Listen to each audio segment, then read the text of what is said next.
Ils ont frappé des sites nucléaires, des avions de chasse, des infrastructures militaires. Mais ce n'est peut-être pas à cause du nucléaire. Ce que peu de médias vous disent, c'est que le véritable danger, ce ne sont pas les bombes. C'est le rail. Eh oui, c'est le rail. Ce qui relie aujourd'hui la Chine à l'Iran. Et vous allez voir pourquoi, jusqu'à la fin, tout est lié. Restez bien jusqu'au bout, car cette vidéo va changer votre regard sur la géopolitique mondiale. Et si c'est votre première fois ici, abonnez-vous maintenant. C'est que les médias vous montrent. Ces dernières semaines, l'attention du monde entier s'est à nouveau tournée vers le Moyen-Orient. Israël a lancé une série de frappes aériennes ciblées sur des infrastructures militaires iraniennes. Officiellement, à quoi servent ces frappes? Et surtout, que veulent nous faire croire certains grands médias occidentaux? Ce que disent certaines sources officielles. Objectif numéro 1 selon Israël. Empêcher l'Iran d'atteindre le seuil nucléaire. Objectif numéro 2, selon les USA, réaffirmer leur leadership stratégique au Moyen-Orient. En réalité, le message est clair. Nous pouvons frapper où nous voulons, quand nous voulons. La narration médiatique dominante, Israël se défend, l'Iran ne peut pas détenir l'arme nucléaire et surtout, les frappes sont préventives. Voilà ce qu'on nous montre. Une opération militaire justifiée, propre et surtout légitime. Mais ce qu'on ne vous dit pas, c'est que pendant qu'on vous parle d'uranium enrichi, la vraie raison qui compte pour Washington et Tel Aviv circule discrètement entre les rails. Ce que les médias traditionnels ne vous montrent pas, c'est que les frappes en Iran interviennent juste après un événement majeur passé presque inaperçu en Occident. Le 25 mai 2025, un train de marchandises en provenance de Xi'an en Chine est arrivé à Téhéran. Et ce train est plus dangereux à Washington qu'une ogive nucléaire. Ce train fait partie de l'initiative chinoise Belt and Road initiée par la Chine depuis 2013. 15 jours, c'est le temps que met désormais un train de fret pour relier la Chine à l'Iran.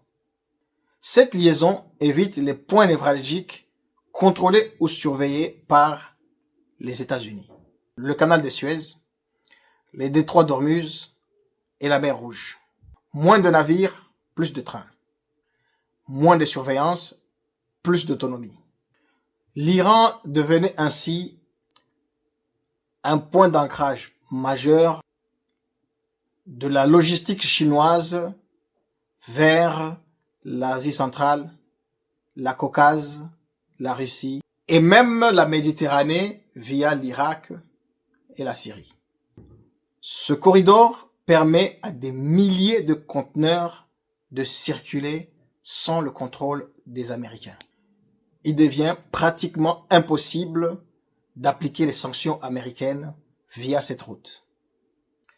Le dollar est contourné au profit du yuan chinois ou d'accords bilatéraux en monnaie locale. Washington perd ce qui faisait sa force, le contrôle. Et dans la guerre économique, perdre le contrôle, c'est perdre la guerre.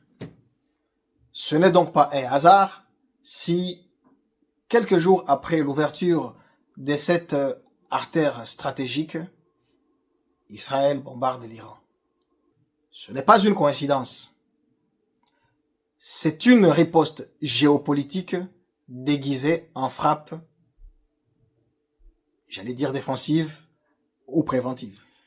Et maintenant, on va parler de la guerre que personne ne voit, celle du contrôle de l'Eurasie. Ce que nous vivons n'est pas une série d'événements isolés. C'est une nouvelle guerre froide. Mais cette fois, elle ne se joue pas entre le capitalisme et le communisme.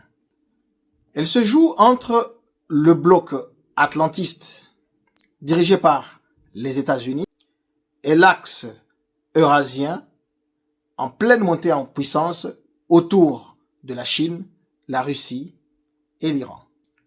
Et l'enjeu central, ce n'est pas seulement le nucléaire, mais le contrôle des routes, des ressources et des monnaies. L'Eurasie, c'est le plus grand continent. 4,6 milliards d'habitants, des ressources massives en pétrole, gaz, terres rares. Qui contrôle l'Eurasie contrôle le commerce mondial, comme le disait Brzezinski, conseiller à la sécurité sous Carter. Et aujourd'hui, ce cœur eurasien est en train de s'unifier sans passer par l'Occident. Vous voyez où je veux en venir? Les BRICS. Le commerce, via ces routes, est de plus en plus dédollarisé. Cela affaiblit de plus en plus la demande mondiale en dollars et menace le privilège exorbitant des États-Unis d'émettre la monnaie de réserve mondiale. Moins de dollars dans les échanges égale moins de pouvoir d'achat pour l'Amérique, égale plus de pression sur la Fed et Wall Street. Ce que nous voyons, c'est la fin d'un monde unipolaire dominé par les États-Unis. Et le monde multipolaire qui arrive n'a plus peur des frappes, des sanctions ou des menaces. Il construit des rails, des alliances ou des routes alternatives. La guerre contre l'Iran n'est pas une guerre du présent. C'est une guerre contre l'avenir qu'il représente. On nous parle de frappes défensives des sites nucléaires iraniens. Mais derrière le rideau de fumée, la réalité est tout autre. Ce n'est pas juste une guerre contre l'Iran. C'est une guerre contre le basculement historique. Un monde où les États-Unis ne contrôlent plus les routes. Un monde où le dollar n'est plus le centre du commerce mondial. Un monde où l'Eurasie construit ses propres alliances sans demander la permission. Et dans ce monde-là, les frappes ne sont plus des actes de dissuasion. Ce sont des réactions de panique. Alors, maintenant, pose-toi la question. Est-ce que ce sont les États-Unis qui perdent leur emprise? Ou est-ce nous assistons à la naissance d'un nouvel ordre mondial? Dis-moi en commentaire ce que tu en penses. Et si tu veux que ces vérités sortent de l'ombre, partage cette vidéo. Abonne-toi à la chaîne et active la cloche pour ne rien rater des prochaines analyses sur la géopolitique, l'économie et ce qu'on ne dit pas aux infos. À très vite.